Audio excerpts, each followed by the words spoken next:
Live, this is Outsiders. Well, g'day, good morning, good evening, welcome wherever you are on this beautiful little spinning orb in the Milky Way that Carl Sagan referred to as a little blue dot. Just come out of a once-in-a-century... Ross, our guest. I want to get to our guest. I'm not interested in the moon this morning. Okay. Can we do our guest, please, now? All right, well, we're absolutely thrilled and delighted to be in the company of, to be graced by Lauren Southern, one of this Earth's great advocates of freedom of opinion and freedom of speech. She's at the tail end of her Australian tour before heading off to New Zealand. She's right here live in the studio with Outsiders. Lauren Southern, welcome. Thank you so much for having me, guys. I hope you feel safe, because the rest of the press have been calling me a dangerous provocateur. Yes. So as much as you say it's a pleasure to be here, you never know. Well, tell us, what do you make of Australia? So we've all seen the headlines. We're going to look at that little clip of you in Lakemba and the strange attitude of the police. But tell us just your first or your impressions of Australia after a couple of weeks here. The people have been wonderful. Culture here is lovely. Landscapes, beautiful. Media, horrific. Well, speaking of media, I mean, I'm going to have a little crack at one of, I understand it was Channel 7. I believe it was Channel 7. I won't 100% confirm, but I'm about 80% sure. 80%, 90. OK. Well, we had certainly one of Australia's leading media networks introduce you to their audience as, I recall, what, self-confessed racist and fascist? Was that the byline? A self-identified racist and fascist, actually. Fascist. They spelt fascist wrong, so I just really don't like faces. Yes. If you have a face, I don't want anything to do with you. Anti-face, Lauren Southern. Yeah. Now, listen, we're gonna get a bit more into the detail of your mission. But I'd like our audience to understand a bit, how does, speaking of fascist, you seem like this lovely, young, blonde female with a great smile. At what stage, was there a moment growing up in, Vancouver, was it, you were born in? Tell us about what brings you to this moment. Why are you not working in a sort of, accounting practice or as a, media advisor? CEO.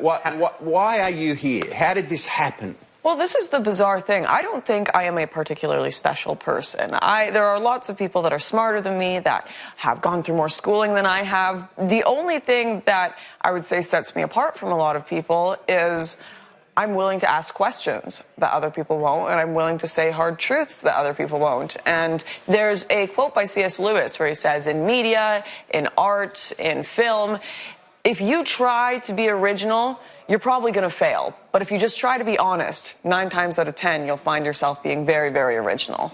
Well, you are incredibly honest, so you just like to call it as you see it and away you go, and this lands you in all sorts of trouble, even though you're just asking questions. What is your key learning out of your trip to Australia, other than how dreadful our media are, which many people would concur with you? How have you found your message? What has been your message, and how has it been received? Well, my main conversation has been on the topic of multiculturalism, something that all of the West is facing. And coming to Australia, I kind of saw you as you hadn't quite gotten the progressive bug as bad as Europe. Certainly, you have just been overrun with mass immigration, or Canada, where we're a little down the line. But my discovery, although I thought you had stopped the boats, although you have your point system, which is great, I've discovered some very bizarre things here in Australia. First of all, even the legal immigration that you're bringing in here, not to say that all legal immigration is bad, your rates are just shooting through the roof. Something like 28% of people born here, or not born here, or are not born here. 28% of people living in Australia are foreign-born right now. And a lot of those people are not necessarily contributing to the economy. And then, of course, you have your own no-go zones here. That is something I was not expecting to discover in Australia at all. Europe, absolutely. Suburbs of Paris, Rotherham, Molenbeek, absolutely. But I went to Lakemba and had a police officer come up to me and tell me, you can't be here and you cannot criticize. Let's just have a look at this, Lauren. We've got this character, so let's have a quick look at him. So where do you intend on walking to now? I was just going to walk out and check how the mosque was. check where the mosque was. Yep. Would I not be allowed to attend if I wanted to? I've got grave concerns that you may cause an imminent breach of the peace down there, so I'm asking you not to attend. Why would I cause a breach of the peace? Because it's highly religious down there. So would it be me causing a breach of the peace, or would it be the people there? Well, your presence may cause them to be, be offensive and be objective to your attending there. So, Lauren, I actually got a QC's opinion on this. You weren't breaking any laws. That policeman, unless there's some obscure local Lakemba law which we're unaware of, you were doing nothing wrong. He had no right to prevent your doing what you were attempting to do. So, A, tell us what you wanted to do, and B, what you thought of the Australian policeman stopping you from going about what you wanted to do. So I genuinely did not go into Lakemba thinking, this is going to be a no-go zone, I'm going to expose it. I have to go there and actually find out. I wanted to spend time there, maybe an hour or two, talking to the local people, seeing what their opinions were on Australian culture. If they spoke English and they told me they love Australian culture, then I'd probably just say, hey, Lakemba's doing pretty okay. But the fact that a police officer had to come up to me, was notified, was worried about me being in the area, and told me, you talking to people will cause a breach of the peace. So in other words, they will get violent if I talk to them. That tells me everything I need to know about the area already. And I was only there 15 minutes. And this is what's shocking. Whenever there's a situation with protesters, Steph and I have dealt with protesters on the street. We've dealt with people that have been angry with us. The police will always go and they will push back on the most reasonable individual. Because the most reasonable individual is going to be the easiest to separate. They're going to be the easiest to kind of do what the cops say. So it's always the aggressor in an area that has the most power over you and gets to use the police against you, unfortunately, because the cops know that I'm obviously going to walk away, whereas the people there, if it gets in a fight, they're going to be whatever it may be, throwing rocks, throwing punches. They won't be amicable, right? It's very, very frustrating that the people who believe in free speech, debate, and are willing to be reasonable are always the ones that are shut down. Well, I'm going to play you another tape from London, which is a group of what you're talking about, quite aggressive Muslim men talking about gays and talking about this. Have a listen. They're allowed their free speech, but you're not allowed to actually walk down the street. I know that's the UK and this is here, but we'll talk about the difference. Just have a quick look. Sovereignty belongs to the Sharia, so we are here to call for the Sharia.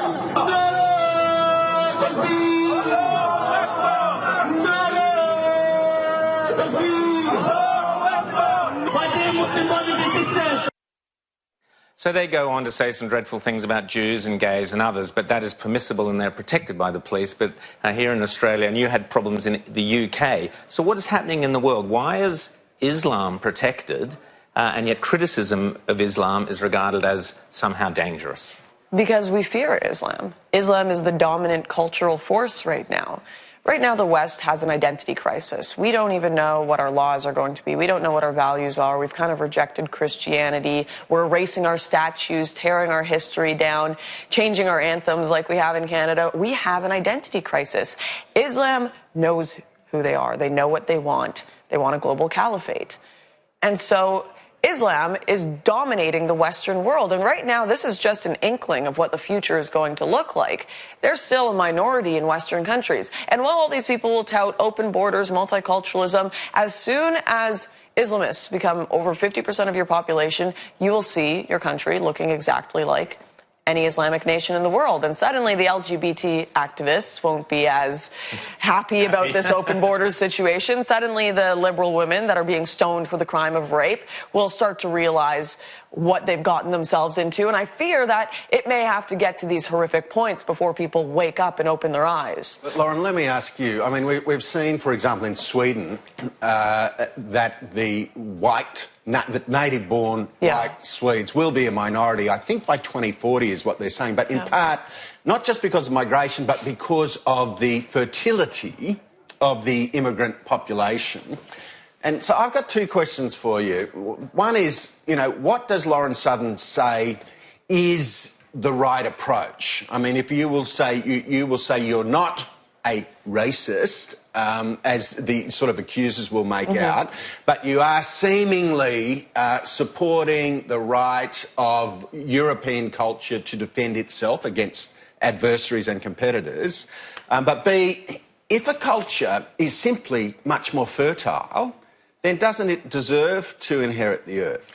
Well, not when it was never put to a referendum. No one in Sweden or Canada or Australia, for that matter, was asked, do you want people with a completely different culture to immigrate here and create their own cultural enclaves? No one was asked. We believe in the right to sovereignty for every nation and every people in the world.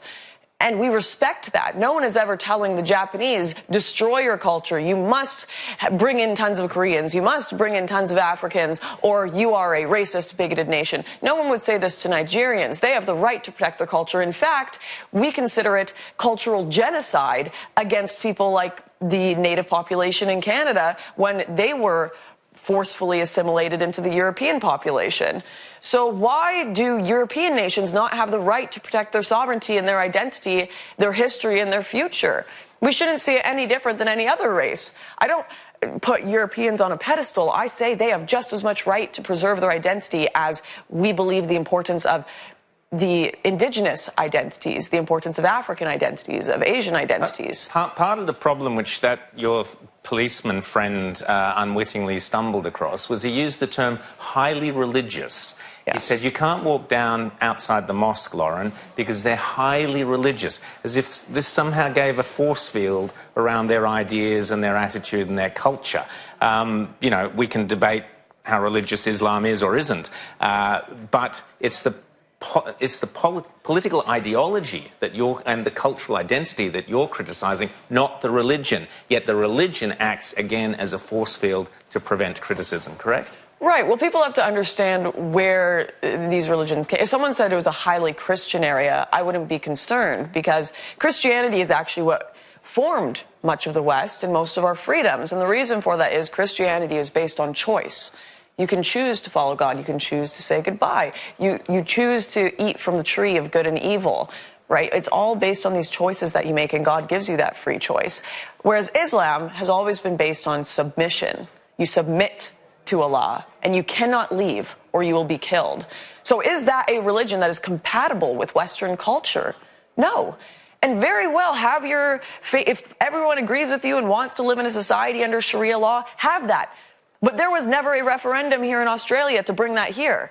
It was enforced and imposed on us by a small group of elites, as it has been all over much of the Western world. Now, you argue that that is Sharia in Lakemba, so you would say that because you're not allowed to speak or walk down there, that basically, in essence, Sharia law is kicking in, or that's the future of it, or how do you see it? Right, that would be a small inkling of what Sharia would look like. You're not allowed to criticize Islam in this area, but let me tell you right now, that is not even a small bit of the horrors that could happen in the future. You could get places that look like the suburbs of Paris, where police officers... What are they like? I've been to the suburbs of Paris, and the police laughed at me and told me, if you go in there, we cannot help you.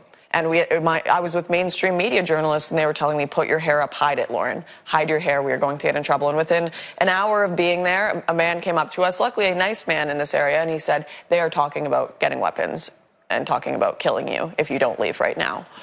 Lauren, you have been described, and I think perhaps fairly, as a provocateur.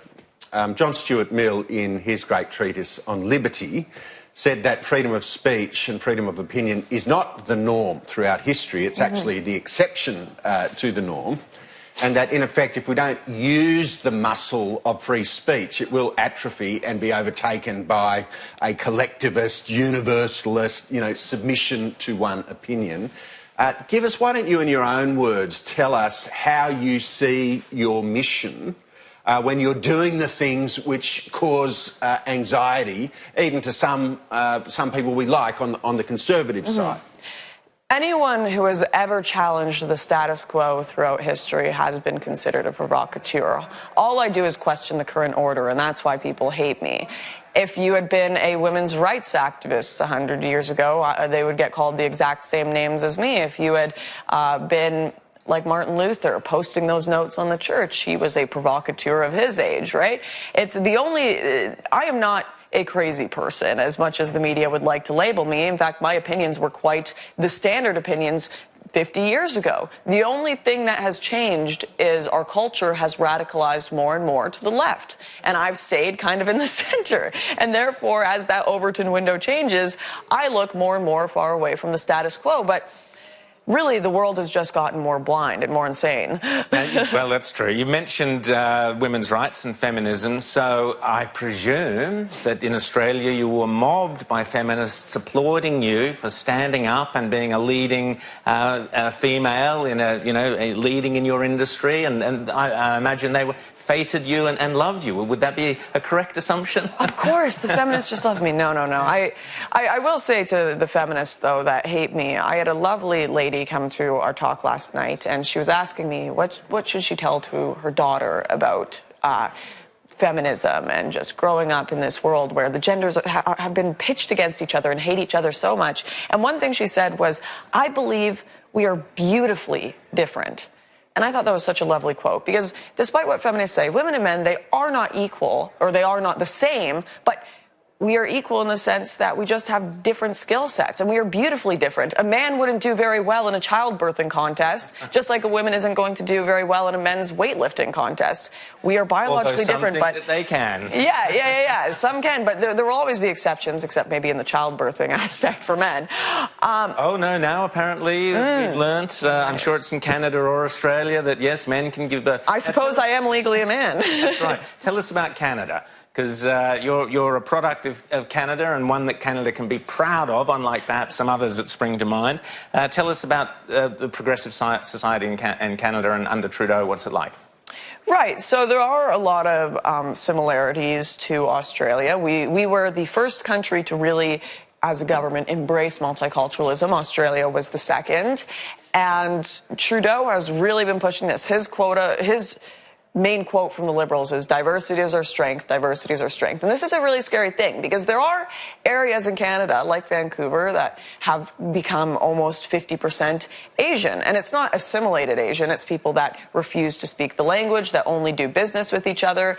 There are areas in Toronto that are becoming only Islamic areas. And fine, you can believe in the cult of multiculturalism, you can try to convince me of those ideas, but we need to have a discussion about this now. Will we be speaking English in British Columbia 100 years from now? I'd like to know that. What laws are we going to be under? Will we accept Islamic law in Ontario if the Islamic community grows? We need to have these conversations, and yet Trudeau just keeps hammering us with this stupid quote, diversity is our strength.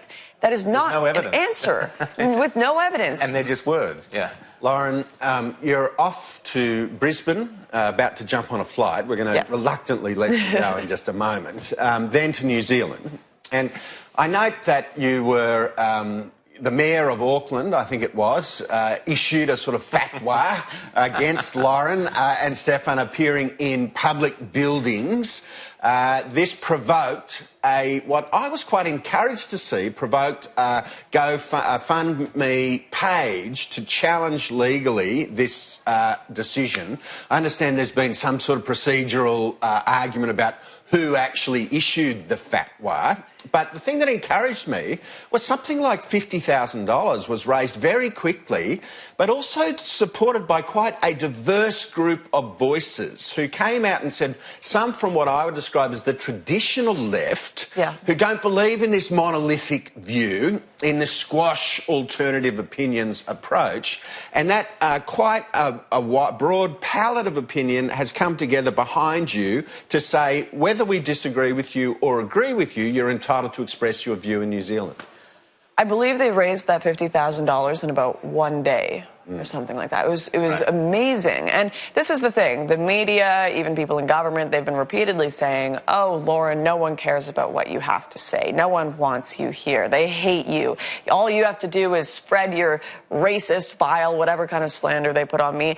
The reality is we have had just filled rooms everywhere we've spoken. And in New Zealand, the left and the right have been coming together to say we believe in free speech. The West is not dead. We have not decided to give up our culture. We have not decided to give up our identity. It is only a small group of elites who are saying we don't want free speech. We don't want you here. The people as a whole in New Zealand and Australia have massively supported Stefan and I's tour.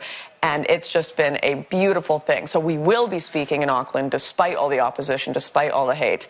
And you can get your tickets at axiomatic.events. And absolutely make sure you do and yes. don't miss out, because we're live in New Zealand. Just briefly before we go, you've done great work on the white South Africans, and we talked about that on this show a couple of times. Your film Farmland, people should YouTube that. What'll be the next great Lauren Southern cause in 10 years? What will you be doing from now? Well, I've been doing a lot of YouTube work, but Farmlands, I think, has had more impact than any other project I've ever worked on. I've had politicians at the European Union, politicians here in Australia, even reach out to me and say, Lauren, I want to talk about what is going on in South Africa. I want to talk about the violation of human rights there. I want to talk about potentially bringing these people in that will actually assimilate and be a benefit to our culture that are in danger in South Africa. So the massive amount of just conversational and political change that Farmlands has created, I'm going to go down the route of making more documentaries. Excellent. Like well, we look forward to seeing all of them and seeing more of you, Lauren. Thanks for coming to Australia, and have a great time in Brisbane tonight and a great time in New Zealand. Ross, you get to say thank you. Goodbye. It'll be a long thank you. Don't worry, Lauren, because he won't let you go. But I note that Russia, the Russian Federation, is sending a delegation to South Africa to meet with the first 50 white Boer farmers who look like they are going to find refuge in the Russian Federation.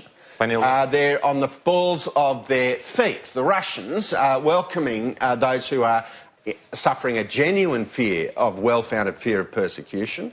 Lauren Southern, you lit the fuse. You brought the matter to our attention to the world. Congratulations, and thanks for joining us on Outsiders. Thank you so much for having me. See ya. And we will be back in a tick.